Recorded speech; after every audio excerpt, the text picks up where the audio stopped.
Golongan agama ditipu pengikut orang yang tak tahu agama. Dia ustaz saya bagi tahu, tok syekh saya bagi tahu, dia akan ikut. Kalau ustaz kata betul ke jin telefon ustaz, ada. Percayalah pengikut ni. Saya pun tak tahu, saya dengar orang cerita lah, kata ada orang lah jin boleh telefon dia. Saya minta juga nombor jin tu, saya nak pergi telefon balik. Rupanya jin ni nombor dia tak banyak, dia pakai handphone jenis lain. Gunalah logik ni. Tanyalah dia. Masa Selcom masuk balik tu ataupun ni masuk balik tu, dia tulis nombor jin mana?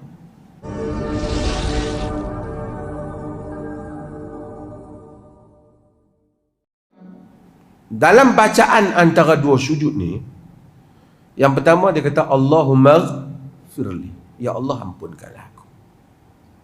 Tuan-tuan, hak ni saya sebut untuk saya dan tuan-tuan juga. Hakikatnya dalam semua yang kita doa, kita apa ni, kita mendetailkan saja. Dalam hidup ni dua benda kita perlukan kalau nak himpunkan doa. Seperti mana hadis yang diriwayatkan oleh Imam Muslim. Seorang tanya Nabi SAW, ya Rasulullah, kaifa aqul hina as'alu Rabbi? Wahai Rasulullah, apa yang aku patut kata bila aku duk minta kat Tuhan tu? Nabi kata, qul Allahumma ghafirli warhamni. Ya Allah, ampunkanlah aku dan kesian, rahmatkanlah aku. Fa inna haula'i jama'a laka dunyaka wa akhiratak. Karena dua benda ni ampun dan rahmat, menghimpunkan dunia dan akhirat. Pertama, hidup ni kita perlu Tuhan ampun. Sebab tu ajaib orang yang selalu astaghfirullah, astaghfirullah, astaghfirullah, astaghfirullah, astaghfirullah, astaghfirullah. Dia melihat keajaiban hidup. 1000 kali. Zikir ni adalah satu nikmat yang manis. Bukan kerana sedapnya zikir tu kerana berlagu Astaghfirullahalazim baru main khusyuk. Kalau astaghfirullah saja, tidak. Sebab dia tidak faham. Dia ingat zikir itu seperti mana irama lagu, yang mana manusia menikmati bunyi irama, bukan menghayati maksud pengabdian dan ubudiyah kepada Allah Azza wa Jalla. Sebab itu orang yang mengulangi astaghfirullah. Dan tuan-tuan, kita semua boleh melakukannya. Kalau satu hari kita sebut 1000 astaghfirullah, kita akan dapat bedakan hari yang sebelum dan selepasnya jika kita tidak menyebutnya. Kita akan melihat bagaimana Allah melapangkan dada dan urusan kita dan memudahkan kita apa yang kita sangka dan tak sangka, dan mendatangkan keajaiban di dalam hidup, menegakkan kita di atas jalan yang Dia redha. Astaghfirullah. Pertama, Rabbi ghafirli, itu minta ampun. Warhamni, apa? Rahmatlah. Maksud rahmat semua, cinta rahmat, rezeki rahmat, apa yang kita ada ni rahmat Tuhan. Sebab itu Ar-Rahman, Ar-Rahim, banyak namanya. Bismillahirrahmanirrahim.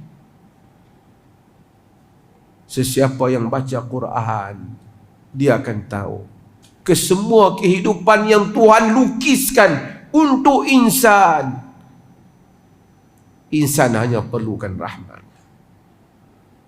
Ada orang fikir dia perlukan wang banyak dalam dunia ni. Dia terlupa pada rahmat. Akhirnya dia tahu kesakitan memiliki wang. Ada orang fikir perlukan jawatan tanpa memikirkan perlunya rahmat. Akhirnya dia tahu kesakitan kerana jawatan. Ada orang rasa nikmat kalau dia masyhur, ternama, dipuji. Akhirnya dia tahu kesakitan kerana kemasyhuran. Tapi kalau dia minta, ya Allah rahmatilah aku dalam seluruh urusannya. Inna rahmatallahi qaribun minal muhsinin. Rahmat Allah dekat dengan orang yang berbuat baik. Dia akan tahu dia perlukan rahmat. Di bawah payung rahmat itu perincian, termasuk yang kita sebut wahdini, tunjukkanlah aku. Dan ini besar. Tuan-tuan, pengetahuan setiap kita sama saja tentang banyak hukum hakam Tuhan. Hang mufti ke, hang syekh ke, ustaz dan tahu haram haram, halal halal. Tetapi petunjuk mempunyai dua hal. Yang satu ialah petunjuk memberitahu kita apa yang kita tak tahu, menunjukkan kepada kita yang benar dan yang salah, yang halal dan yang haram. Ini petunjuk. Tapi kita sentiasa berbeza kadar kita pada bahagian yang kedua. Hidayatut taufiq, petunjuk taufik. Kadang-kadang yang tak jadi ustaz, tuan-tuan yang pegang kitab ni lebih takutkan Allah daripada saya yang baca untuk tuan-tuan.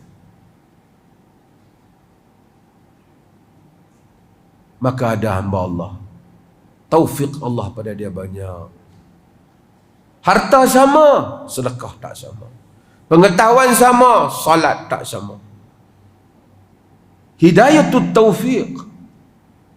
Bukan saja dia memberitahu kita yang benar, dia mentaufiqkan kita untuk mengikut yang benar.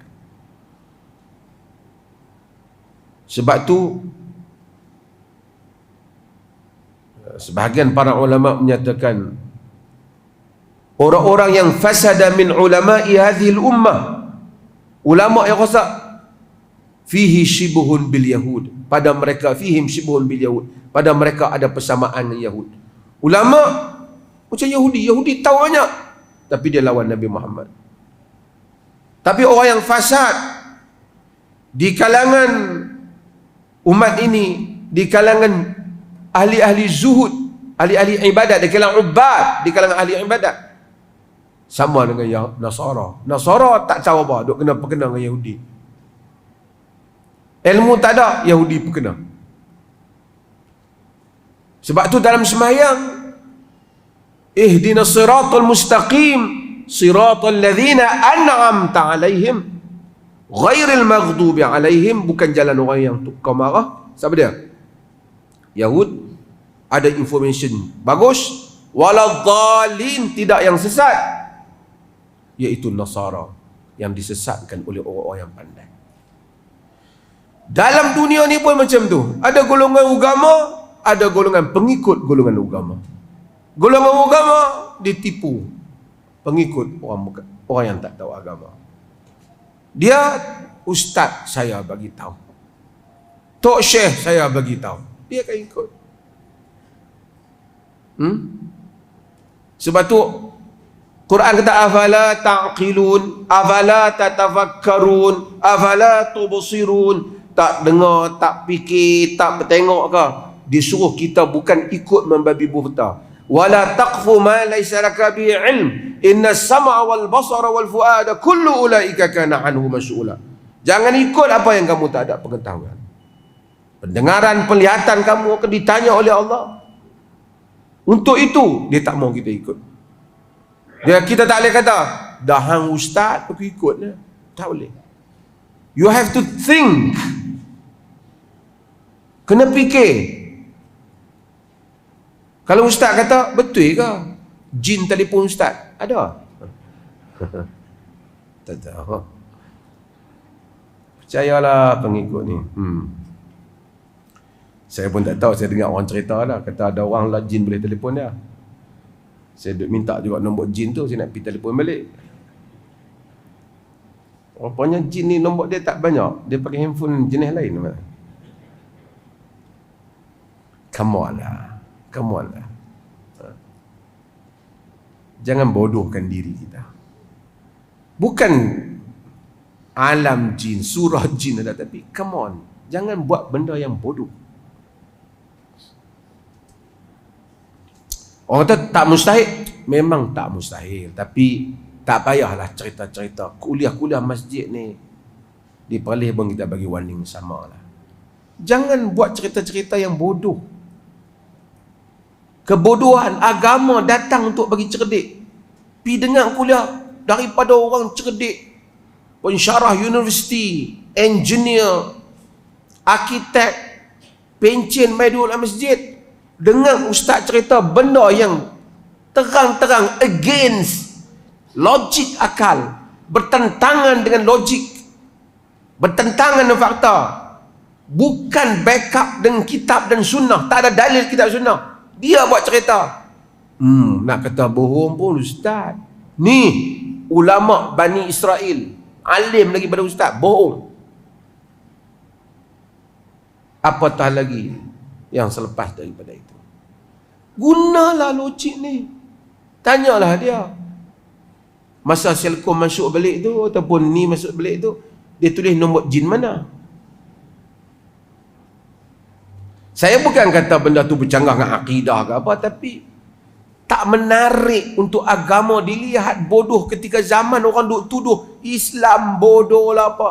Tuan-tuan, dalam dunia ni peningkatan yang begitu drastik kepada golongan atheism, kepada pahaman, kepada atheis dan agnostik, golongan yang tidak percaya Tuhan, ataupun golongan yang tak pasti Tuhan ada, ataupun golongan yang mempercayai Tuhan is beyond any organized religion. Tuhan merentasi segala agama yang tersusun ni. Tuhan tak ada agama dah. Tuhan itu wujud. Agama-agama ni bukan milik Tuhan. Salah satu pembuktian mereka inilah.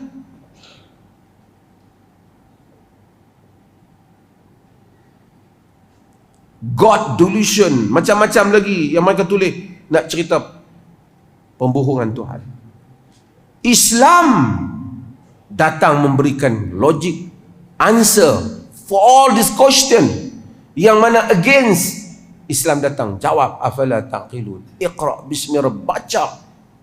Mai-mai kebelakangan ni selak terai, jin telefon, macam-macam benda pelik-pelik, sebab nak create satu superstition, satu karut marut, satu khurafat yang diberikan kepada golongan agama yang awak jangan persoal dia, sebab dia boleh kontak langsung dengan alam ghaib. Awak tak tahu, you just follow. Awak hanyalah ikut. Kita berpuluh tahun lamanya berada di atas jalan ini menentang hal ini, seperti mana Nabi menentang khurafat, kepercayaan karut marut yang ada dalam masyarakat musyrikin, mengeluarkan mereka kepada agama yang mustaqim, benar. Agama tak nafikan sihir, tak nafikan jin, tapi dia tak suruh sampai kita jadi bodoh. Pasal semua jin, sakit perut jin, pening kepala jin, kedai tak laku jin, orang buat, padahal dia yang buat nasi tak sedap.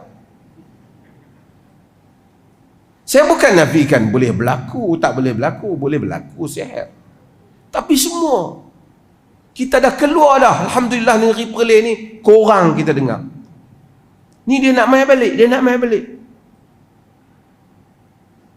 Ada satu isu yang dia orang bawa. Dulu saya dah timbulkan isu. Bukan saya anti kepada tahfiz, pembukaan tahfiz, tidak. Dia buat apa mufti, saya tak tahu. Saya pun ada IQ, saya penaun pun ada tahfiz kita. Tapi isunya, you jangan salah gunakan sehingga you tak berfikir. Tahfiz tak boleh bayar, letrik tak boleh bayar apa, tapi pengusaha tahfiz collect duit merata orang, merata tempat, tapi dia sendiri pergi melancung merata.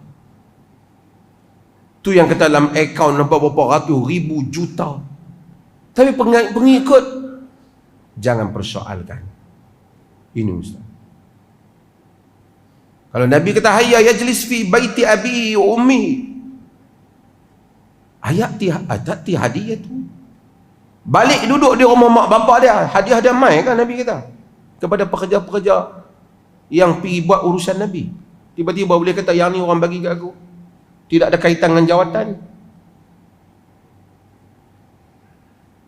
Agama menyuruh kita menjadi insan yang faham, logik, bertawakal pada Allah, mengikut sunan kepada penciptaan alam fitrah ini, dan tidak diperbodohkan oleh orang lain.